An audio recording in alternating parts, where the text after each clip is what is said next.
My name is Will Hall. You're probably wondering who the heck I am and why are you hearing my voice? Well, that's because we got a special episode today. We are going to be interviewing V. Lee, the founder of RE Ballers. And usually she's the one asking the questions, but I've got the privilege to ask some questions about to her and kind of get some of her background, kind of where she's coming from and where she sees herself going. So hang tight. We've got a really good episode in here. But once again, I'm Will. I'm a real estate investor, and I've known V for a little over 10 years now. And I know her from a professional level and a little bit personal, but I'm going to be learning just like everyone else on this show. But I think she's got a really interesting background, and we are going to dive into that. And so sit back, relax, and enjoy this podcast with V. Lee. V, great to have you on the show. How are you? Hey, I'm excited, Will. Actually, I lied. Can you go a little easy on me today? I usually do the question asking, not Yes. having to sit on this side and being interrogated. So just take it easy on me, will you? I'll take it easy on you. V gave me full permission. I'll ask any question I want, but she also did put in the little asterisk there that she may not ever record it or edit out whatever she doesn't want. So hopefully that doesn't happen. Hopefully we get the full scoop. She puts the whole episode out. But I think she does. She has an awesome background, and we're going to kind of dig into that a little bit and kind of go down a little bit of a journey down memory lane. V, take us back because some of your listeners may or may not know. I certainly don't. Take me all the way back. Where was V. Lee born? And kind of how was your upbringing as a child? Well, I was born in a little city in Vietnam, and if you want to know why I am so addicted to coffee, is because my town that I was born in is known for coffee. If you ask any Vietnamese person, they would know. But we have the most popular coffee, and I think they now actually export it here in the U.S. as well. And so maybe that's where I get my tan skin, right? Yeah, Get yeah. my craziness and high energy level. It's from the coffee. I grew up with coffee. Like as a And, kid, did you drink coffee as a kid? Like how old were well, you when your mom started letting you? my mom is not a coffee drinker. She's a tea person. But my Okay. aunt, my dad's sister, so she would have a coffee every day. And I don't drink her coffee, but I would eat her ice chip in the coffee. So, yeah, in Vietnam, we didn't have age or, they didn't like, I could go buy a cigarette for my dad or alcohol for my dad when I was little, right? Oh So, my gosh. yeah, it's kind of crazy. I never tried or took a sip for anything like that. I was a good kid. Siblings. I know you have a sister, one sister at least. I know her, right? So I'm the oldest of four. Oldest of Hmm. four. Okay. Yeah. So let's talk about that. You're the oldest of four. How many brothers and sisters? And So me, sister, brother, sister. okay. What are they all? Are they back? Are they in the United States? Are they all back here or here over here? Yeah, so when I was 10, I think, somewhere around that time, my parent got a divorce Okay. and my mom decided to come to America. And it wasn't an easy thing at the time.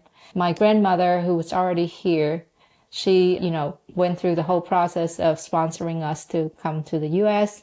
So in 1995, my mom took four of us from Vietnam to the US.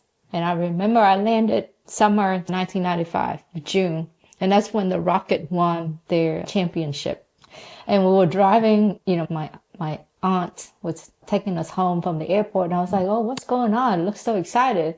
And she'd go, yeah, the Rocket won championship. And, people were just crazy and blah, blah, blah. I'm like, oh, okay, cool. That's my first time getting exposed to like sports. Okay. Let's go back a little bit. I know we keep fast forwarding and rewinding here. Let's rewind back. So, did you play sports as a kid? No, I was terrible. I mean, no, we didn't. See, the only sport that we play at all in with the kids and stuff, like other kids were playing would be soccer's, right? Okay. But I was not a good sport. I had no athletic skills in me. The one Okay. time I got a soccer ball rolling up at my feet and I was supposed to kick it back to the kid and I tried to and I kicked and my flip-flop flew out and the soccer ball was still there in the same spot. So you're the oldest. So what's the age difference between you and the youngest? God, you're gonna have to ask me that, huh? I'm 45 now. My sister's 43. I think my brother is 42 or 41. And then the youngest is turning 40 sometime this year.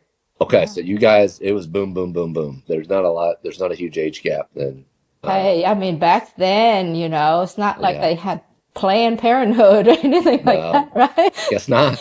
All right, so you growing up, you're 15 when you come to America. Is that right? I was 15. Okay, so walk me through the conversation. And your mom and dad are divorced at this time, Yes. So right? just my mom brought us here. Right here. So what was that conversation at? Do you remember the conversation? I'm sure you do. Of when she sat you guys down and told you like we're going to, or was this something that she had talked about for a long time and then it naturally happened? What was that process like? So we were poor, right? My mom had what I would say, if you want to visual it like a convenience store here, like a little convenience store here that she was She owned it. owned. And, I helped her with the work there, and that everybody's dream is to come to America. Yeah. So the moment that we were able to go, it was like, okay, we want to go to America. So it wasn't like a discussion. And one other thing about like Asian parents too, it's not much of a discussion of anything. This Okay. is what you're going to do, and this is what you're Yep. going to do, you know? Yep. Yep. So we just know we were coming to America, and there's no question about it. Yeah. Was it scary though? I mean, were you nervous leaving your friends behind? I mean, you were basically leaving everything behind, right? There was hopefully never coming back, right? Is the goal. That, yes. Quite honestly, Will, I could tell you how it felt, but I don't remember. I just remember that I think my younger sibling, one of my sister actually had a harder time leaving than I was. Yeah. The other two were just too small, and Yeah. it just didn't make a difference to them. But from there, just the thought of leaving, it was okay because that's what everybody wanted to do. So, when we were approved to come, it was like, oh, you lucky. Like, you're the lucky one. You get to go to America and live the American dreams, right? But I think it was until when I got here, that's when I realized how maybe lonely it was. Here in the Here, U.S. when I got here to the U.S. Okay. Because at that moment was when I realized, well, I no longer had friends, Yeah. and it's funny because my mom had us study English before we came. But you can study, and not until you get dropped into another country that doesn't speak your language, and you're forced to speak another language, you realize we didn't have YouTube or books or stuff like that, right? Yeah. We learned Right. from maybe cassette, and we Right. learned English from our teacher who also speak broken English. So when I came here, it was just learning English all over because I had no idea. I just remember we were at the airport, and I was supposedly the most fluent English speaking person in the group, We were from the flight from Vietnam to Houston. So we had a layover in Taiwan, and I was nominated to translate, right? So they did have a representative at the airport to walk us around and show us like food, because we had a long layover. Yeah. So I was designated to translate for them because I was at school age, and I was a good, smart kid in school. But until then, I was like, I tried to translate, but now I'm thinking about it. I don't remember exactly what I said, but I'm pretty sure everything I said was wrong. So it was that crazy. Now, was there a moment then, as you first get in, like you wanted to go back, maybe, like when that lonely feeling kicked in? This is not what I maybe thought, or no? I think wanting to go back it may have come across, but I don't think it was a strong desire to go back. It was more of, I wish, like I missed that. I missed that time. I wish that I had this, more than, okay, I can't do this here. Maybe that's also part of my personality. I don't try to wish things or do things where I know that this is the new way of things now. We here because of a reason. So let's make the best out of this here, where we are, instead of trying to go back to where we were. Man, that's powerful. And that's pretty insightful information for a 15-year-old kid. Was your mom, did she have the same kind of mindset as you? I think we were all just like really busy at the time trying to figure out things, right? Because my mom had me when she was fairly young. Fairly young means what? She was like, we don't talk about age until like recently, but I had to calculate the math. I think she was 16 when she had me. Well, you know how you are. And you know Yeah, how so I think she right? was 16 when she had me, right? Well, my grandmother didn't even remember my mom's birthday. That's how sad it was. Like, for a long time, we celebrated my mom's birthday based on memory of her grandmother. What? There's no birth certificates? Maybe there was, but the record keeping was terrible. They didn't get recorded, right? So we celebrated my mom based on a memory date, like a day her grandmother told her. And so my brother actually went back and looked and did some digging, and he finally found a date, like the actual date. But for a long time, we celebrated the other day, and now I have to remember 2 birthdays for her. Do you remember what it is now? Like how far off? I'm curious how far off your grandma was. About a month off. So the lunar calendar and our calendar, solar, they about, depending on when, they about a month off. Because their leap year is a month extra. Okay. Our leap year got 1 extra day, right? For February. Yep. Their leap year is 1 month extra. They got a whole month extra. Dang. Yeah. That'd be nice for business, wouldn't it? Man, my numbers look so much better. Right? If we get 13. 13 months. Killing it. Had a great year. Yeah. So, wow. I'm telling you, RE ballers, we're getting some good stuff. If you are new here, or if you haven't yet, please hit that subscribe button. We're growing organically, and with your help, by sharing this episode with a friend and subscribing, we can reach more people looking to achieve financial freedom through real estate investing. Thanks for being a part of our journey. All right. So you come to the U.S. You guys are busy. You're coming for a better life. But now you get, I'm assuming, introduced to U.S. schools right when you come, right? Like and I'm trying to imagine, this is 1995, right? That they're talking about. I guess I grew up in a small town in Indiana, and there wasn't a lot of, ethical backgrounds that came. So I don't know, what was that like from not knowing English, very much English? Was there, obviously you're coming into Houston, which still wasn't as big as it is now, obviously, but what was that transition like going to school now in the U.S.? My high school year was not the best year of my life. Growing up, part of the transitions, the change, I was a very quick learner, and I really wanted to get better, right? So started off, obviously, I went to ESL, which is English as second language, like all the other kids who just come from another country.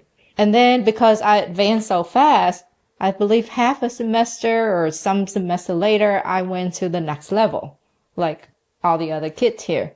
Yeah. And then in some classes, I was in honor level. Like math, for example, I was very advanced. The only issue was I didn't speak the language, right? Yeah. So because I was in multiple levels like that, I didn't fit in anywhere. The ESL kid didn't like me because I'm now up there, right? And then the honor kid didn't like me because they didn't like that I'm smarter, or maybe like in the same class. So I had a hard time.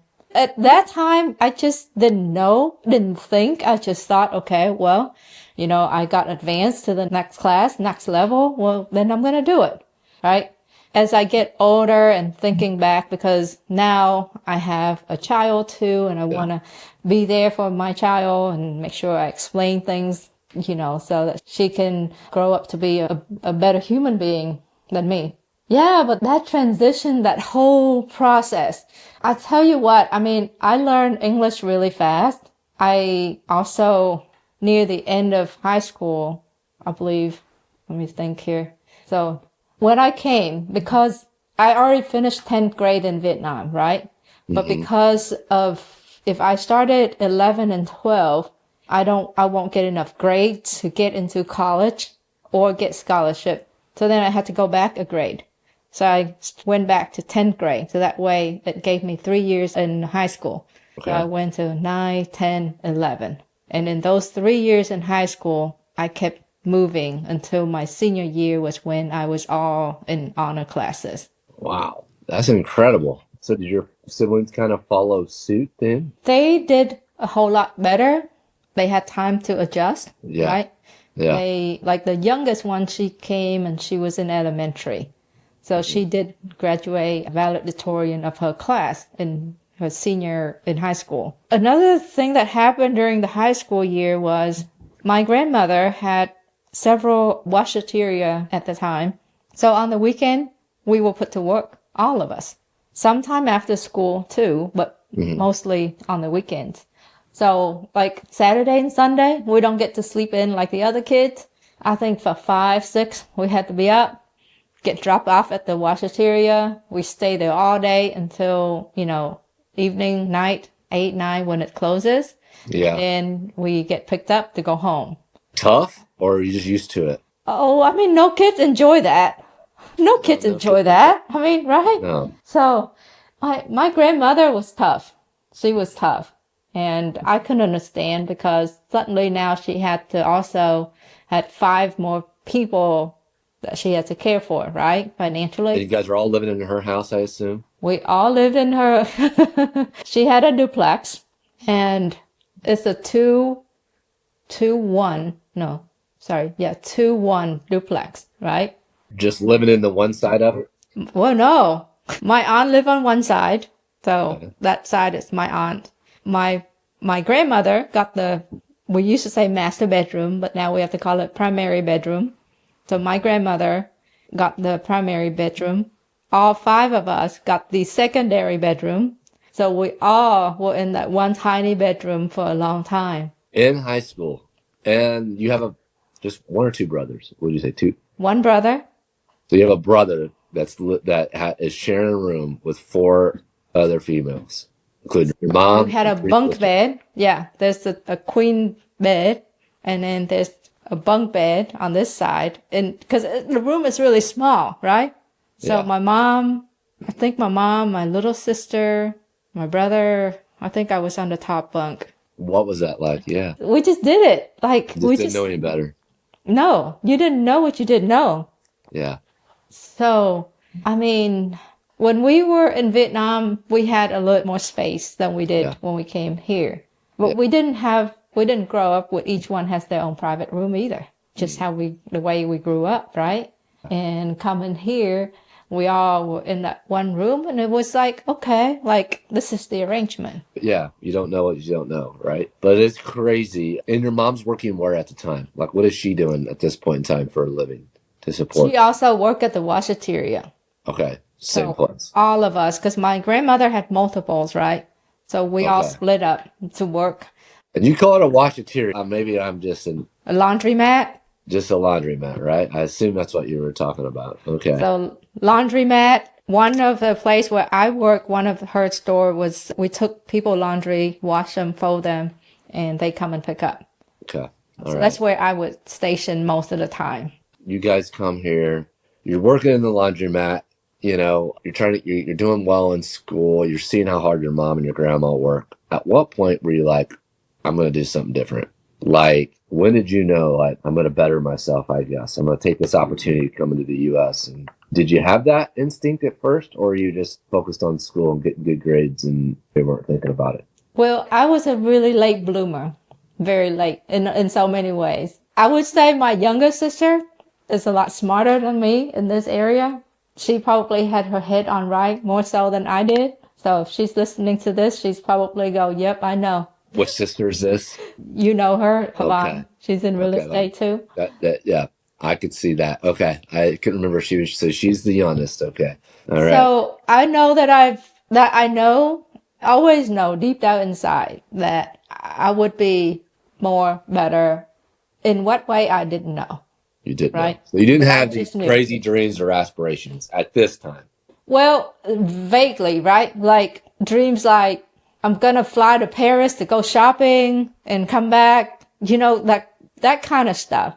Things like I want to do this. I want to travel, like just bits and pieces, but not very clear of what am I, How? what it's going to be or how. Because look, I'm just still trying to make ends meet, right? Yeah. I didn't know any other way, didn't know any better of how I'll get to anywhere. I just know I wanted it. Well, so like when your mom, I know she's a hard worker and you've said that, is, I know she's busy, she's working a lot. Is she a compassionate mom? Was she a very tough mom? What was that like? Because that had to be hard for her, no matter what, right? Bringing 4 kids into a new country, can't speak English, working these hours and these jobs, trying to keep track of all this stuff. Give our listeners like a picture of how she was. You trying to get me in trouble? Does she listen to the show? So, yes, she does. She does? She'll definitely listen to this one, Bob. My mom was tough. It's because that's the only way she know. Her mom was tough to her, right? So my mom, she's compassionate. She was better than her mom to her, but she still was very tough. Now you get into college, you are starting to look around a little bit at this point in time. It sounds like the curiosity is starting to happen of what others are doing. Is that right? Then is that fair to say? You're starting to explore a little bit. I started to explore. I mean, I chose computer science because I thought I was good and I thought this is something that I could maybe make a lot of money with, right? Yeah. But I never had any adult guidance as in, hey, let's sit down, let's talk about your future, let's see where you want to go, what you want to do, and let's see if what you choose to do now align with your future, right? Yeah. My mom is a wonderful mom. She's the best mom in the world. But she was also a kid raising a bunch of kids. Yeah, I didn't even think about that. Yeah, so she is a great provider, right? She did the best she could with what she got. The reason I am who I am, and my sister and we talk about it, is sometimes I step in as the other parent. Okay. And that brought me where I have high responsibility, sense of responsibility and things like that. Because of my upbringing, because I had to fill in that other role. Because just think about it. She didn't speak English. So I then have to translate, explain to her about why my brother or sister's doing this or that, or why we're doing this program or that program, right? Yeah. So then sometime I think I may be the one making the decisions or the influencer of that decision. But I didn't know anything either, right? So I'm extremely thankful for where we are today. Yeah. But I wouldn't change anything in the past. The only thing I would change is if I somehow just maybe realize where I wanted to be in the future more clearly so, instead of wasted a lot of years just trying to figure things out. We'll dive into that. Okay, we'll dive into that because maybe that was part of the journey, which we know it was, right? Well, I mean, I love it. I mean, I'm very grateful for how I turned out today. Grateful for everybody that I've met. I mean, other friends. Yeah. But just maybe be more, let me see how I'm going to put this. When all I was trying to do was just to figure out my place in the world, right? Trying to figure out, how do I make more money? Because I want to do this and I want to do that. I want to provide for my family. I want to do all these things. All these things take money. Yeah. And I didn't have connections. I didn't have friends that have people do business.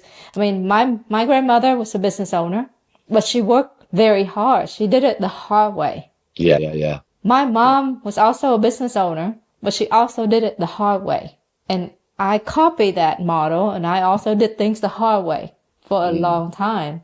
I think it was until I got into real estate and really got surrounded with a different environment.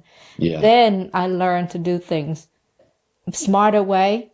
Yeah. But because of my work ethic that I have already built, I think that helped me to, on this journey. All right, so let's fast forward a little bit. I like that. I think we kind of got to know V a little bit better, all the way up to college. You graduate college. What's V do at this point in time? I'm assuming you're 20, 21. How old are you when you graduate college? You're smart. I was in college, and I thought, maybe college wasn't for me, so I took a year off. But because I was so close, and I think I knew it would make my mom proud, so I went back to finish my degree. So I got my degree in computer science, from U of H. I think we did a lot of things. I did a lot of things because I want to make my mom proud, and she would show up to all of our functions and things like that when she can. So when I got out of college, I never used my degree in computer science. That's a tough degree to get and never use, by the way. That seems like a hard degree, but I guess I just wanted to prove that I'm smart. You know, I think part of it is because I got the degree just to say that I did or I can, but it wasn't me. Like, I'm more of a people person than a computer person. Yeah. Like, I can be nerdy, but I like people more. When I got out, I got a job. My friend was working at the bank at the time. And so I went through that route and got a job at the bank. Main reason was they closed at 3 on weekdays, and then it closed at noon on weekend. Or actually, they weren't even open on Saturday or Sunday at the time. And right when I got the job, they changed their hours. Man, it was... So no more banker hours. It's still no more good banker hours. I mean, I had to work every other Saturday. What were you doing inside this bank? What were you doing? I was a banker, a personal banker. We'll open new checking account, you know, help people with their... Well, you love money, so you got around money, right? I got around money, but I didn't have my vision and mindset that I had today. Yeah. It was just a job, you know, basically. It was just a job, right? Still living at home or living on your own? No, I was still living at home. We sort of culturally, a lot of us just stay at home until we get married, I guess, you know? Okay. Yep. So I was still at home. We all were. My 2 younger siblings did go to college in another city, so then they were in a dorm sometime later. Okay. But yeah, I worked at the bank for a little while. Okay. Then I didn't like the culture at the bank, didn't like the way things were going. I was eventually going to look for something else to do. But my mom, she, more than anything, didn't approve of my lifestyle. And that's the true story. Which is what? Well, I had 2 jobs. So I work at the bank full time, and then I also work at a bar at night. Yeah. Because I like to have, you know, more saving. I want to set aside more money. So, and friends, obviously, you know, you have friends and they work there and you just wanted to be around your friends. So I would stay out late and go to work the next day. I do that every day. You know, I think throughout my college and even after college, I've always had 1 or 2 jobs. I can't remember a time that I never worked. Yeah. So you're staying out, you're hanging out, you're working hard. Are you doing it sounds like you're doing a little partying too, right? After work. Oh, yeah, absolutely. So, which is really hard to cover up when you sleep in the same bedroom as your mom, right? Well, no, at this time we're at a different house now, right? So I had my own room. All right, so you got your own room. We could have turned out worse, very bad in so many ways. Yeah. At the end of the day, you're just living a normal life. I mean, like, that's a typical nothing out, right? I was boring. Yeah. Yeah. But when I have to remember, I think it was 2005, my mom said, I'm buying this business in Colorado, of all the places, tell you. We were in Houston. So I'm buying a business in Colorado and you're going to come work. That was that. I didn't even know this story. So at this point, you moved to Colorado? Did you move to Colorado? So we had a timeline. I mean, this was sad. This was sadder than me moving from Vietnam to the U.S. because I have friends, I have a life. And just, how old are you? Give us some context at this point. You're maybe 25. Okay, so 25 years old. Okay. Yeah. And I was told, you're dropping everything and you're going. And the whole family's coming. Brothers and sisters, everyone. Oh, no. Just my mom, me, and my younger sister. What happened to the other 2? They're in college. Well, they're young. They didn't have to bear the family responsibility. And your younger sister is still in high school then. She's not in college yet. Actually, well, I took the long road to graduate from college. So by the time I graduated, I wasn't, they weren't too far behind. All right. So you let them catch up to you. I did. I let them catch up to me. See, we found out why you're so smart. You spent a lot of time in school. So you're so smart. What can I say? I love school. So you and your younger sister go to Colorado. Me and my second sister, so we just picked up, left, went to Colorado. She gave us a town. I was like, you sure? Are you sure? I had never heard of this town before. I didn't know if she got her English down right or she knew how to say it right. So here I was, right? I mean, I was living the best moment of my life at that time, 25 years old, making decent money now, right? And I had to leave, go to Colorado, to Fort Collins. And now I work 7 days a week. And I mean, not that I didn't already, but now I was made to do it. I didn't want to do it, right? I was forced to work 7 days a week. And ultimately, I ran the business. What business is this? A nail salon. Okay, it's nail salon. Okay.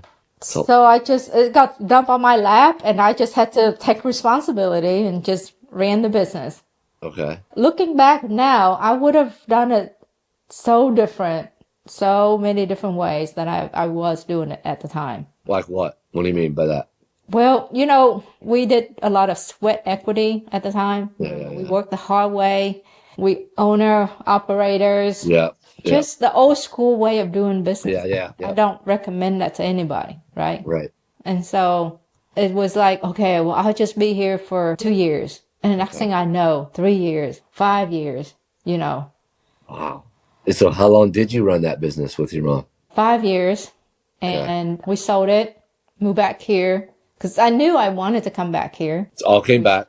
You opened up a nail shop. And just basically picking up where you left off in Colorado. We've just switched towns at this point. Is that right? Well, we were in Colorado for, I think, 5 years. And then we left, came back to Houston. Yep. And we're doing the same thing we were doing in Colorado, right? You open up a nail shop. Yeah. Right? Yeah. So same thing. So what's changed? Are you still working like same hours? You working all the time? Oh, yes. Still working a lot of hours. What's changed, my moment, was the daughter. Okay. So how old are you at this time? So where are we at in this 32. journey? I had her when I was 33, so yes. Okay. So 32, you're pregnant with your daughter. So what was that moment like? What shifted when you knew, okay, there's another human that I'm going to be caring for and responsible for? Like, what was there a shift there where you started thinking differently, or are we still? Oh, absolutely. That was the life-changing moment for me when I decided to have her. Okay. It was, well, I can't continue having this kind of lifestyle, working at, in the business like this. So I need to go find something else to do. And quite honestly, I was, trying to go apply for jobs. And my employee at the salon was like, well, V, you can't work for anybody, She said it jokingly, but after going on several interviews and just seeing how miserable the people interviewing me were, I didn't want to be like them. Yeah. So, and I didn't want to have another nail salon. I didn't want to I just kind of was done with that business. Okay. Mentally, just because of the culture, the way that business was run, how I was taught to run it. I didn't like that. Okay. So, long story short, I found real estate. How'd you find it? Take me through that journey. Like, what did you just come across it? Is this something you thought about? What happened? Actually, I was just out one night with a friend, and this friend said, "Hey V, do you remember this other friend that we work together with at the restaurant back in the day?" And I said, "Yeah." I said, "This dude is rich, man. He's making a lot of money, and he's doing real estate with the We Buy Ugly houses." And I'm like, "Okay, well, connect me. Let me talk." So I talked, and about a few months later, I bought the HomeVestor franchise. So wait a minute. I didn't know this story. I didn't know this part because you and I have a connection with HomeVestors. But so a guy you used to work with in this restaurant. Yeah. Bought a HomeVestor. Yep. You hadn't stayed in contact with him, obviously, and you connect up with him. And what's he doing at this time? What's his exit model? Is he flipping houses, or is he wholesaling, or what's he doing? Well, he actually was in North Carolina. He moved. Okay. Very vague, but it was a trusted friend when we knew each other at the restaurant, right? Yep. So I trusted him, and he said he and a partner were in real estate for a long time. Yeah. They were wholesaling, coaching in their area. But they saw the HomeVestor model, and they bought a franchise. Okay. And so they said, you need to look into it. Or he said, I need to look into it. So I did my research, and, I went out, talked to a bunch of people, and decided, okay, well, I got nothing to lose. You know, I give it a try. 3 months from now, if it doesn't work, I go back to find something else. It's so interesting. And I know all the ballers listeners, they're like, dang, finally, they're talking about real estate. I mean, it's been It only took us about an hour. about an hour. So, congratulations to all the listeners that stayed on. And we're actually going to be talking about a little bit about real estate, but that's not the purpose of this show. But you were talking about earlier, man, I wish I could have not wasted so much time and kind of had a little bit more clarity and got where I wanted to go, maybe a little faster. But like crazy, right? As we look back and rewind all this, how some guy, who would have thought, like how many years ago since you worked with this guy in this bar? How many years was it from? In the restaurant? Yeah, in my college years. So what's 2000, early 2000? So 12 years 98, ago? 98, yeah. So 12 years later? Something like that, yeah. So almost 12 years later, whatever it is, that moment happened. That connection happened for this moment. 12 years. Fast forward 12 years. That's what I find so fascinating about life is you can meet just the most random person in which you feel like is going to have no impact on your long-term life whatsoever. And then 10 years, 15, 20 years, who knows? Later in life, it's like, oh my gosh, that's why I met you. You were supposed to introduce me to this, or you were supposed to do that. Is that talking a little too crazy, or isn't that kind of crazy? Well, you are a little crazy and way out there for the average people, but no, but I'm with you. I believe that, right? Maybe it's the Buddhist raising the way of things, or maybe it's just really the way of things. I don't know. But I do believe that. I do believe in faith. I believe everyone you meet has a purpose, Right. Yeah. They have a purpose for you, or maybe you have a purpose for them, right? Maybe you meet somebody in a one-time exchange and you deliver something that they really need to hear. You never hear about it because you never maybe see them again. But in that moment, man, that guy said something to me that just lit a fire or sparked something. You know what I mean? How many times have I heard something on a podcast from somebody that I'll never meet or ever talk to, but it ignited something in me that forced me to take action to do something, which is what we're doing here on this podcast today, V. We're lighting that, someone's going to walk away from this. So anyway, fast forward. I just think that's very interesting. So you get into real estate. We're finally going to talk a little bit about real estate. Did you feel pretty confident going into it? This is going to work, or maybe it doesn't. What was that like? Or did you really care? Was it just something new? What was that experience like? I had no expectation. I wish I could say something so grand, so big. Oh my God, But I'll tell you what, I had no expectation. The only expectation I had was this. At that point, I felt like I needed to make something happen. That I'm gonna make it happen. I felt like I didn't have a choice. I know I did, but in my mind, that this gotta work. So I just went in and just went along, right? Yeah. And just follow the people. You know how, we get a mentor and we just follow our mentor and watch what the other successful people were doing and just follow their path. And that's what I did. And in 3 months, I left the salon to go do this full time because my phone kept ringing. And when I was working at the salon, I had to work on the weekend, So in the beginning, I would work at the salon and answer the phone. You know how like you a one-man show, so you got to do everything. Yeah. So I answer the phone, and just on the weekend, I had so many calls, selling, buying, whatever. I said, okay, this is it then. This is where I need to make a decision. So I'm going to go in full time, and I'm just going to do this. Yeah, I know what I met. And that's when I met you. We met around that same time. You and I both owned a home investor franchise at one point in time, and we bought at very similar time frames. And I can remember there's certain people you meet, they're like, yeah, this person's going to be successful. And I just remember, as speaking to you and talking to you and hearing some about your background, because when you're at this big conference, you're trying to figure out who's who. Yeah. Right. And there's the super successful that are pretty obvious they've been doing this for 10 or 15 years. Obviously, they're successful. But then there's like all of us kind of newish people, maybe brand new like you and I were, but maybe people, and who's actually going to make it here, who's not. And I could tell this B's going to make it, and it was really cool to kind of catch up with you every 6 months and see how each other's journey was going. And it was, I'm not going to say it was one of the most exciting times of my life, but it kind of was. It was like, oh my gosh, it's working, it's getting better. And I think our timing was really good.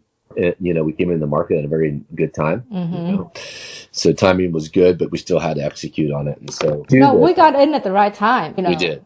You get into that game 6 years earlier and you're out of business potentially, right? If we had started in 2008, 2009, right? If you were in it before then, you took advantage of that time. But if you got in it, so I mean, you're talking about one of the worst times in real estate versus one of the best runs real estate's ever had, just 5, 6 years away from each other, And so, Will, I just had a thought come to my mind right now. Earlier I said, I wish I could change something, but then now just as we're sitting here thinking about it, do I really want to? I think everything that I did built me to be for this, right? To be ready for this. If I didn't go through all of that, maybe I wouldn't take this opportunity as seriously as I did. or maybe if you hadn't went through all that and moved to Colorado for, call it 5 years, right? Is what you said. Mm-hmm. Like maybe you would have started real estate 5 years earlier and been in one of the worst markets and could have been had as much luck.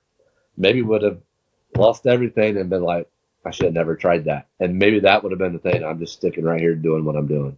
This is what I know, the nail salon or whatever, right? There's a reason why the timing worked out the way it did. And if you would have not went where you went, who knows? Maybe you would have ended up there 5 years earlier and that wouldn't have been so pleasant. So, yeah. So there we go. REI Ballers. That's why when she said Ballers. What? Well, don't let me fire you. Make sure you get our name right. It's RE Ballers. Sorry. Real estate ballers. Real estate ballers. I'm sorry, real estate ballers. I did not go to school for 8 years in college like V, so I'm a little bit slower. But yes, all right. So you're in real estate. Things are going well. Kind of walk me through. You've got a little kid. What's life like for V? Kind of walk us through that real estate journey of navigating away. What was that experience like? Was there some ups and downs? Walk me through all of that. And, we've got a lot of real estate investors that obviously listen to this. We got some people that have been doing it a long time, and probably some people who haven't done it yet and thinking about it. What was that journey like? I'd say the first 4 or 5 years was just up and up, because I think it was more of a decision. Like I wasn't going to fail, wasn't going up on the stage at the convention to get awards, but I was doing very well. Financially, yes. I mean, I was able to, about a year in, or actually not even that long, shortly after I left the salon business and let my sister just run that full time, I asked my mom to, hey, I'm going to need help with my daughter. I'm a single mom and I have 2 choices.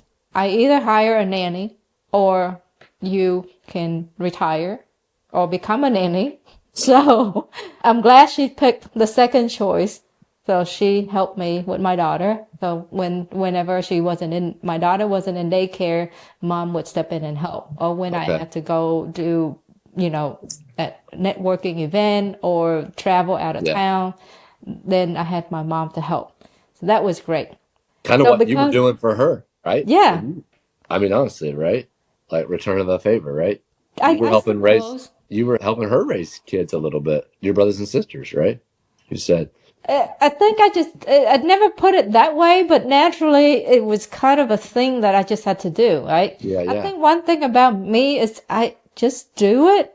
I don't sit and wonder like why I do this, or if something happened to me, well, why did this thing happen to me? Like I just take it and then, it happened. Let's see what I can do now. So in some way, people can think of me like, oh, she's cold-hearted, cold-blooded. Like she didn't even empathize or care. But truly, I do care a lot. But my mind, it processed things that way. Okay, it's already happened. Now let's make things better. Let's see what else we can do, what I can fix. Instead of just mulling over, okay, what's already done. Yeah. So you don't and you mentioned this the last time we spoke, and it really stuck out, and I've actually thought about it quite a bit. Probably because I battle it a little bit, but you're like, I don't worry about a lot of things. Like outside of normal, like what you said, like you're not scared to do anything. You don't really care. Is that right? You don't worry about, do you have any worries? I used to worry about what people think, right? Okay. Growing up, because that's how we were raised. What do someone think of me? Okay. But I think my daughter make me smarter. Okay. Because of her, I worry less about those things that I feel like less important. No, I do worry about what my mom think, how she feels, what my brothers and sisters think, Yeah. I worry about what you think. But other than that, like, I don't worry about what someone else think. Just me and your sisters and your brothers, Yeah, right? just you. Yeah, you make the cut. Okay. Because it's no point. It's pointless. Yeah. I can only worry about, what's that thing? I can only worry about what I can control, right? Yeah. No, And I can only worry about what my life look like 10 years from now, what my daughter may look like 10 years from now. I mean, I can't control how she wants to do things sometimes, right? Yeah. But I try to just focus on these things instead of all the other things that I used to worry about when I was younger. You don't worry about the future too much. And maybe that's part of your Buddhist and your spiritual thing too. Like they teach you like to be present. Like you can't have fear and anxiety if you're truly present. Those I can do always worry about the future. Okay, you do. I do. Because it's the outcome that I want to have. Not in a way like maybe of what you were thinking, like careless or not like that. It's more of like action, consequence.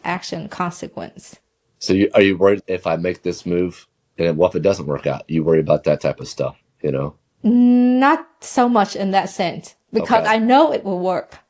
Okay, It so that's doesn't what I'm work. talking about. So that's a strong mindset. So we're talking about with our real estate ballers here, a little bit more business, but you don't really care about when you make a business move. You don't think about, obviously you're not making a reckless move, but you're not worried about if this works out or if it doesn't. You're just confident that it'll work out. And if it didn't work, quote unquote, work out, I'll make it work out. Is that right? So where do you worry? I want to make sure I understand this right. It's a very good mindset. Where do I worry? Okay. I worry if when we have a downturn in our business, how do I get over that? Okay. How do I look at my employees in their face and say, well, I can't pay you. Yeah. I would not, that's my worry. I don't want to have that conversation. Okay. Right? Yeah. I don't want to look at my mom and say, Mom, you can't do this thing because I don't have money for you to do it. Yeah. That's my worry. Okay. So yeah. Okay. So that's fair. It's really the result. It's not about you. It's what you have to say to others, essentially, possibly. yeah, I worry about random things, but not like in that kind of way. Okay. So let's fast forward. Your mom helps you out. You're doing real estate. What happens after that? Where was a lot of good things are happening, and then take me to where maybe some of the struggles that you had. It's not all, as you mentioned, it's not all roses and butterflies when it comes to owning a business and being in real estate. Even when things are good, it's still challenging and tough, right? Well, yeah. I mean, the biggest struggle is growing up with no connections, right? No, not knowing the smart way of running a business. Yeah. You run it the hard way. So everything I learn some of it is the hard way. Now, I'm fortunate to be in this space, to be surrounded by like you and several other people, smart people who I can go call and learn from. But the challenges was growing the company, right? Bringing on the right people onto this ship, boat on this journey. And I think too, a little bit of, I'm okay to admit this, in the old way of business, you always scared that someone's going to take what they learned from you and go do something else, become your competitions. Today, I'm not worried about that. Today, I'm different. If someone comes into my organizations, I want them to leave better than when they came. I'd rather them not leave, but I know when it's time for them to leave, I want them to leave a better person, have more skill, have better vision, whatever it is, have more money if that's what they desire, right? But I want them to leave a better person if they ever leave. I like that. I heard a quote one time that said, teach someone so much that they have the ability to leave you, but treat them so well that they never do. Yeah. I think that's where you're coming from, right? And I think that's where we are today. I mean, we have a really good team. That's awesome. It's often they left because I let them go. Sometimes I wonder, are we getting too comfortable? Yeah. No, I think that's a challenge. That's a real thing. So where are you at now in your real estate space? We're here live today. I don't know what today is. What is today? February 10th, 2025. What's V's business look like now? And then we'll dive into a little bit of maybe what you're planning on doing here in the future, and we'll wrap things up. So where I am today is I don't want to have to be the one doing everything. I want to build a team. I want to have more people and teach them, coach them to do what I used to do all the time. And even, if they come on and become good, really love this, I'm also open to partnership possibility. Yeah. Not opposing to that because I think money can be made. I think that's maybe why I'm never worried. I know, look, you can make a wrong move and lose it all. But I will do it again. Yeah. Yeah, I'll do it again. I never had a fear that I will go, just stop. You know how there are people we know, they hit a snag and they just give it up. They done, right? Yeah. Oh, yeah. Yep. Especially if they hit it early, right? Yeah, and we've seen people like that. Some people would think, oh my God, this person have it made. And suddenly you hear, okay, they gone because they hit a snag. Yeah. And so you would have to hit me with a lot of snags to take me down. I'm not willing to go down. You've came too far. Yeah. So where I am today is to build the business, to bring more people in, because I believe that I have something to share. And as long as I have the right person in my organization, we all can go far. Yeah. And so now are you wholesaling? Are you flipping some? I know obviously you've got some of the property management stuff, right? Or I'm not going to call it Airbnb. I'm not going to call it, what do you call it? Right? Short-term rentals.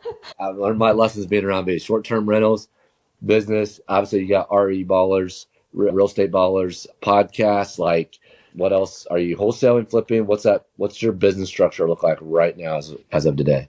So right now we do a little bit of flipping and a little bit of hoteling, because I want to be more free in a way where I can be anywhere in the world to do anything and still be able to do the things I love. Yeah. So what I've come up with is that to still have this house buying operation with, key players, team player in place. Then I started a mastermind for That's right. ballers. Okay. Because I like to be connected with like-minded individual, right? Okay. Yeah. I love to learn. I think that's also one of the things that makes good about me is I always love to learn. Yeah, I spent It 8 didn't years in matter college. That fits, Yeah, I know. I mean, I stayed in college for long. I took the long way. So learning from other people, learning about what they do is fascinating. So whatever I do now, I want it to give me the ability to do it from anywhere. Okay. I know, and man, I wish we had more time to talk, but I know because we didn't even talk about you leaving for, I don't know, was it 6 months, 4 months, whatever it was. You left for a long time. Yeah, so I did an episode on that, right? So okay, good. Someone can go watch it. But just in short, 2-3 years ago, my daughter was diagnosed with an eye condition. And basically what it is, she could go blind someday, or she may never. So I said, I did okay. not know that. Okay. Yeah. Well, so it changes my whole decision about business and everything. Oh my God. Which is why you notice I'm not as aggressive as I used to be. I'm not as crazy. Like I have to have a balance. And so that's why it prompted us to set aside the time to go travel the world. Wow. We didn't have an end date. We just had a departure day. We didn't know how long, when, where, had a rough agenda. So we ended up going from January to May. Okay. So about 5 months. And then we came back to America. And you know why? Why? She said, Mommy, when I start to sound like you and Grandma, I think it's time to go home. She was making fun of my accent. Can you believe it? I love it. So, wow. So, Lee, I can't believe you dropped this bomb on me. I didn't even know this. I guess I got to do a better job prepping for my show here. So that's what inspired the whole trip, and which makes total sense. And I got to believe that of having 4 kids, I've never had news delivered like that. And like you said, you don't really know. It could be nothing, but it may be something. And so that changed your outlook. It does. It changes everything I do in my life. Everything you do in your life. Like, that's inspiring. That is so cool. And that's, what's really cool is like not everybody has that opportunity to even get that sort of heads up, I guess, if you will call it that. You know what I mean? Yeah. Like that's a possibility. And so you can choose to do things different now. So if anything were to happen, right? We all have a choice, right? We all have a But choice. people, we tend to procrastinate until we get delivered this catastrophic news. Then we're forced to make a decision. And yeah, and the decision becomes really easy at that point. Yeah. And sometimes we look at these like such difficult situations. We make up every excuse. I can never do that. I can never do this. I can never. And then you get like you said, you get any sort of news like you received, and you're like, hell yeah, I'm doing that. We tell ourselves a false story of why we can't do something. Maybe the why is not big enough. Maybe it's a belief thing. But man, when you have something that powerful, and I would have to guess is that what I know you're extremely healthy, and you've always been pretty fit since I've known you. But I know you've done a lot of different things with your health, with the fasting, and you talked about getting rid of some alcohol and sleep and all those things. Was that part of? Yeah. I mean, I thought I was drinking a lot in college and working at the bars, but I tell you, I drank even more when I got into real estate, right? Yeah, right. Because everything, you got networking happy hour, you got meeting, I mean, everything. And I'm like, okay, I didn't know. I didn't know the effect of alcohol because everybody just doing it. So, I mean, I even Googled, okay, what's the best alcohol, the negative impact of alcohol, and you couldn't really find anything. Yeah. And I have to say, thanks to Huberman, he did a podcast and I listened. And then after that, there's many other podcasts about how bad alcohol is for your system. And I'm thinking, okay, if my daughter gonna need me one day, I have to be there for her. I don't have a choice.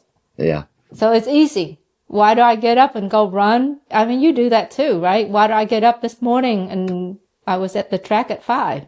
Why? Because of these things like this. Why do I run when it's 20 degrees outside? Because I would need to be there for her. When it rained, I still go run, because I need to be there for her. And I do whatever I can so that I can be there. And if God had other plan, well, then so be it. But at least I know I've done it all. Yeah. Your whole why changed. I think people sometimes live their whole life without a why, a real why. And God gave you one. And as I just think back about your story, and your mom moving 4 kids, getting divorced, moving 4 kids by herself to the U.S., doing these different businesses, moving you to Colorado. She had a why too that was pretty strong. And that was to give you guys a better life, I presume. And so it's just so funny how similar those things are. And like when you have a why, you'll leave your country. You'll work as hard as you can. You'll live in a 2-bedroom house, duplex. Like we had 1 bedroom, 10 by 10. You will do that if your why is strong enough. And her why was strong enough, which is incredible. And now you have this why. So you come from a very strong family. So that's incredible. I did not know that. So Real Estate Ballers, I learned a little something new. Maybe you've talked about it on your other podcast shows, but that's an incredible why. And, I applaud you for it. So we're an hour and 23 minutes into this. You got to do 2 episodes. It's got to be 2 episodes. Probably. It's going to have to be 2 episodes. So part 1, part 2, I'm going to push for it. Well, if you want another episode, then you got to leave a comment below. I'm done sitting here babbling all day. You have to. I need you guys desperately to leave comments, likes. This has got to go viral. My family's dependent on this. I'm dependent on this. We got to go viral. Our friendship depends on this. Our friendship doesn't go viral. I mean, this is how desperate V is at this point to go viral. She's trying this strategy, so she's not scared to risk it all to lose something. So, all right, so let's just look out 10 years and give me both business and personal. Do you meditate, V? You meditate? Are you a meditator or no? I used to. I kind of stopped now because time, I guess I say time. Yes, I choose what I'd rather spend time doing now. So I meditated for a long time. Okay. But I meditated because I was trying to figure out what I want to do, where I want to be. But now I'm very clear. Yes, I'm very clear where that is.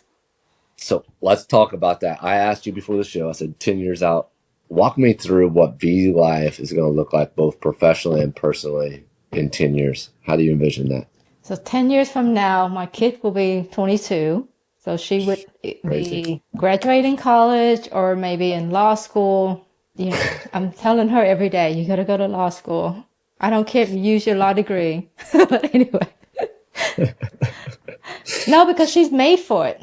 She has that thing for it, Yeah. you know? So Yeah. anyway, so my kid will be in college or graduating college at the time. For me, I have this grand plan to be Okay. a billionaire. A billionaire with a B? A billionaire. Yes. Damn. I am working on the roadmap to become a billionaire in 10 years. I'm working it right Okay. now. You're working it So right now. I mean, do you care to share any high level details? Like what does that include? And this is also real estate ballers, why you got to be connected. See, I'm connected with a future billionaire. See, this is good for me right here. So just remember, this is where this gets dropped. Don't forget about me, B. All right. So I won't forget you, Will. I'll bring you along. I'm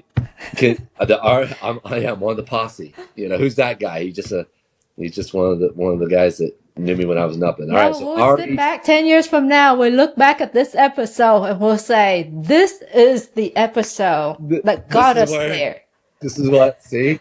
It all comes back to this episode. So Ari, tell the Ari ballers, like high level and as much detail as you want to give. That's a pretty big dream. And I think that's freaking awesome. So tell us a little bit, how do you feel like the roadmap is to get there? I got to have multiple companies. You can't get there because I'm not Amazon. I'm not, Tesla. So I got to get there with multiple businesses. So real estate will be one. Okay. Real estate's one. I have other business plans that I will share once we become more outside of real estate. Outside of real estate, it's still tied into real estate, but it's more different than what we do now. The day to day, what we do now. Okay. I mean, how many billionaires do you know that become billionaire through real estate? Donald Trump, right? I mean, who's claimed himself to be typically billionaires are involved in real estate after they made their billions, right? Or multi-millions, right? Yeah. Yeah. So you gotta have other businesses. Yeah. And let's just look at it. Technology. I mean, I was looking at dating app, right? Because I think there's always a need for another dating app. However, it's out of my realm, even though I got a degree in computer science, but code writing is not really my thing. Yeah. So software of something or trading money. And so I'm on the path of trading money, more so of that. So house buying, still building a portfolio, having the mastermind, having 2 other businesses, and maybe more business will come. But I want to work on this roadmap to become a billionaire in 10 years. Sure. And the bigger dream or desire that I have is how many people can I bring along that can become financially free when I become a billionaire? That to me is a more meaningful, like, let's just say I don't get to become a billionaire in 10 years, but all of my team member become financially free. I think I'm happy with that. Yeah, that's amazing. So they always say money's not the goal, it's just the tool, right? Yes. The tool that helps you accomplish what you're looking for. So, but it gives you something to shoot for. Yeah. Like it gives you a goal, attainable number goal to shoot for. I know, and I struggle. They say you should, because like when you own a business, like you say, well, it's not all about the money. Yes and no, right? The money's the scoreboard, right? Like it is what it is. But it's the feeling we're all really chasing. It's not the money. It's the feeling that not that money will give us, but that the things that we can experience. To me, it's like you say, if you're a billionaire, like I'm thinking, if I'm a billionaire in 10 years, of all the cool experiences I could provide people, whether that's a kid from a third world country that needs health care in the U.S. and we privately go fly and pick that child up and give them the care they need, like the feeling that family will now receive, or taking someone on an experience traveling that, it's all about the experience and the feeling that can give you, right? And so that's really interesting. So the feeling that money is just a goal, right? It's just a number on the board that gives you like, okay, I hit this number. Now I need to hit the next number. Yeah. But you're right. Like that feeling. That feeling. Yeah. But like you can't, but when you say though, it's never like you can get to 100 million or a billion. That feeling long term won't make you feel good in itself. maybe short term, right? If I won $100 million today, I would probably feel pretty good, right? Yeah. A short period of time. But longevity wise, that's not it. That peace and that good feeling comes within, not external, right? When you say, if you're choosing, my example would be, I want to make $1 million this year, and you hit it, then next year it's 2 million, then next year it's 3 million. You're never going to be satisfied or happy, right? Because you're chasing, Right. you're chasing this feeling that. So is that right? Do you look at it the same way or no? Well, so in a way, yes, because I look at it okay, if I do this, like I can take my family on trip. I can do these things. Like I still have that orphanage that I want to do, right? Yep. And if I'm connected, if I'm do this, I have bigger voice, I have more help, donations for the orphanage, connections for the children, Yeah. just more of it all together. And the outcome of what that can do. I love looking at my mom, my sister, my brother when we go on trip to see that enjoyment, that happiness. Yes. I think that's what I'm buying. Yes. I'm buying that, seeing my Philippine team member when I took him on the retreat, like just seeing that. So now I want to do it again. Yeah. And it's a motivator, right? Yeah. Well, this has certainly been one of the best episodes of Real Estate Ballers that I can remember. I mean, certainly a good one. But all joking aside, I hope people stick around and listen to the whole thing, or maybe you chop it up. But it's been awesome getting to know you a little bit, B, and just your upbringing. And you've got an incredible story. And I think as a born and raised American, I'm not sure I can quite appreciate that story. And I know there's a lot of people who can, of the sacrifice that your mom and you and all the things that went on. But there's no doubt that all that happened, and it's created a great mom, a great business owner, a great daughter, and a great sister. I know how much your sister, I know how much she looks up to you. And, even when I get around and talk to her, she lights up when she talks about you. So it's been a great impact. You've obviously been a good friend. You're a very smart, business savvy, and done a lot of good there. And I'm extremely grateful for this interview to be able to allow me to do this. But this was a lot of fun. I think there was behind the scenes of where you're going and where you've been, and then, man, to be a billionaire in 10 years. I think most people are even scared to dream or say that out loud, that they want to be a billionaire in 10 years, because it sounds so unrealistic to the normal person. I already reserved the domain. Billionaire in 10. Billionaire in 10. I love it. So that's how V is getting where she's going to go. And if V falls a little bit short of being a billionaire in 10 years, I think that's still a pretty good position that she's in. But no doubt that she'll do it. So anyways, that wraps up this episode with Real Estate Ballers, episode number, whatever it may be. Drop us the like, the comments. And thank you, V, so much for being on the show. It's been a pleasure having you. Well, thank you. It feels so strange being interviewed, Will. Wow, you did a great job. You passed. I've been asked a lot about passive investment, and I understand that there is nothing passive about being a landlord unless you can find a great property management company. So if you own an Airbnb, a vacation rental, or a short-term rental, and you are looking to free up your time, contact our team at Buzz Vacation Rentals at 281-549-8432, or check out our website at www.buzzvacationrentals.com. This episode is brought to you by Jet Lending. For over 20 years, Jet Lending has been helping real estate investors succeed. They offer 100% financing so you can be in at $0 at closing. I can always count on Jet Lending to fund my deals. If you're looking to fund your next deal, contact our friend over at jetlending.com.